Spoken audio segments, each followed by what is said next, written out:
في يوم من الأيام موظف شغال في شركة موتورولا وصله اتصال من شخص بيقول له: مساء الخير، أنا جون من الدعم الفني في الشركة الأم. في مشكلة في نظام الدخول وبنراجع الصلاحيات. ممكن تديني كلمة السر بتاعتك؟ الموظف ما ترددش. الشخص اللي بيكلمه كان عارف اسمه واسم مديره واسم البرنامج اللي بيشتغل عليه. طريقته كانت هادية وواثقة ومريحة. كل حاجة كانت بتقول إن ده فعلا من جوه الشركة. الموظف قال له الباسورد بمنتهى البساطة. مكالمة مدتها دقيقتين كانت كفيلة تفتح باب اختراق ضخم لنظام من أكبر الأنظمة في التسعينات. الشخص اللي عمل كده اسمه كيفن ميتنج، وده مش هاكر عادي، ده عبقري في حاجة اسمها الهندسة الاجتماعية. يعني بدل ما يهاجم جهازك هو بيهاجمك انت. يخدعك، يمثل انه زميلك او مديرك او موظف دعم، ويخليك تديه المعلومة بإيدك.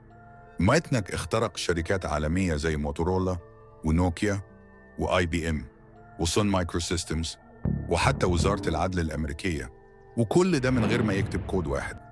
هو بس كان بيعرف يتكلم صح، وكان بيدرس الضحية كويس، وبيجمع عنها معلومات بسيطة، وبعد كده يتواصل معاها بطريقة مقنعة تخلي الموظف اللي قدامه يسمعه ويصدق كل كلمة.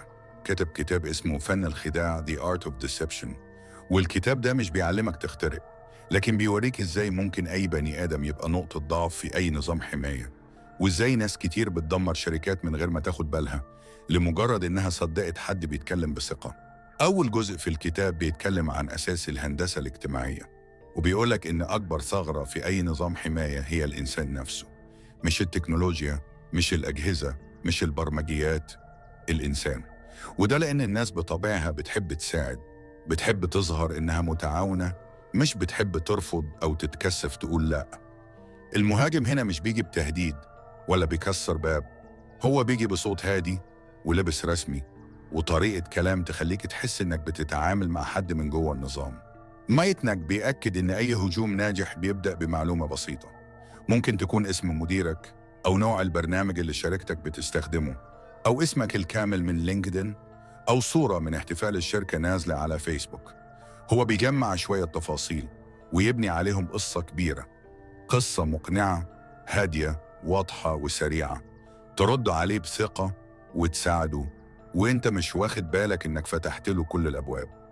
وبيشرح امثلة كتير، زي واحد يتصل بالسكرتيرة ويقول لها انه من اسم الدعم وبس محتاج الباسورد بسرعة عشان السيستم واقع، او حد يدخل الشركة لابس لبس الصيانة ويقول معايا اوردر شغل من المدير. كل ده شكله عادي جدا، بس هو مش عادي. دي خطوات محسوبة بدقة. طيب ازاي تحمي نفسك؟ وازاي تستخدم الهندسة الاجتماعية في التواصل بطريقة إيجابية وتأثر في الناس من غير ما تكون مؤذي؟ لازم تكون واثق في كلامك بس من غير ما تكون مزيف. تكون بتتكلم بثقة بس ما تستخدمش دي كوسيلة للسيطرة على الناس. محتاج تتعلم إمتى تتكلم وإمتى تسأل وإمتى تسكت وتسمع. محتاج تعرف إن التفاصيل الصغيرة بتفرق، وإنك لو حبيت تقنع حد بحاجة لازم تكون دارس هو مين، بيحب يسمع إيه، بيصدق مين، إيه أولويات حياته، وبيفكر إزاي. والأهم لازم تعرف إن أي سيناريو شكله عادي ممكن يكون جزء من خدعة. لو حد طلب منك معلومة اسأله هو مين وليه بيطلبها وإزاي عارفك. ولو حبيت تساعده ساعده بعد ما تتحقق، مش قبل. ميتناك في آخر الجزء الأول بيقولك جملة خطيرة: الهندسة الاجتماعية بتنجح لأنها ما بتخوفكش، بتطمنك. وده معناه إن الخطر مش دايما بيجي في صورة تهديد، ساعات بيجي في صورة موظف مبتسم بيقولك لو سمحت محتاج أعدي بس على الجهاز. اللي يميز المخادع الشاطر مش بس إنه بيخدعك، لكن إنه بيخليك أنت اللي تاخد القرار بإيدك وتحس إنك بتعمل الصح وإنك واخد الخطوة بإرادتك. وده بيجي من فهمه العميق لسلوك البشر. هو مش بيهددك ومش بيزن ولا بيضغط عليك بشكل واضح، لا، هو بيزرع الفكرة في دماغك ويخليك توصل للقرار اللي هو عايزه من غير ما تحس. واحدة من أهم الأدوات اللي بيستخدمها هي التمهيد العقلي. يعني يبدأ يهيئك نفسياً، يفتح معاك موضوع صغير، يلمس على معلومة جانبية، يضحك نص ضحكة، يقول جملة كده في النص. كل ده مش عشوائي، ده تمهيد علشان لما يطلب منك الطلب الحقيقي عقلك يكون جاهز وموافق من غير مقاومة. كمان بيعرف يستخدم حاجة اسمها الارتباط العاطفي المؤقت. يعني يخلق معاك لحظة فيها تعاطف أو مشاعر، يحكي لك عن مشكلة مر بيها أو يشاركك في موقف باين إنه صعب، فتتعاطف معاه وتحس إنك عايز تساعده. اللحظة دي لو اتوظفت صح ممكن تفتح له باب كبير يخش منه لمعلومات حساسة أو تصرفات مش منطقية منك. من الحيل المعروفة في فن الخداع كمان حاجة اسمها الإطار العقلي، يعني بدل ما يطلب منك حاجة بشكل مباشر يحطك في إطار أو سياق يخليك تشوف الموضوع من زاوية معينة. مثلا بدل ما يقولك ابعت لي الباسورد يقولك المهندس اللي كان ماسك السيستم ساب الشركة وأنا لازم أدخل بسرعة علشان أرجع البيانات اللي اتمسحت بالغلط. كده هو حطك في إطار الطوارئ والضغط والمساعدة، فتبعت له الباسورد وانت شايف انك بتعمل الصح. الخداع مش دايما بيعتمد على الكذب، ساعات بيعتمد على نص الحقيقة، وده أخطر من الكذب لأنه بيخدعك بالثقة.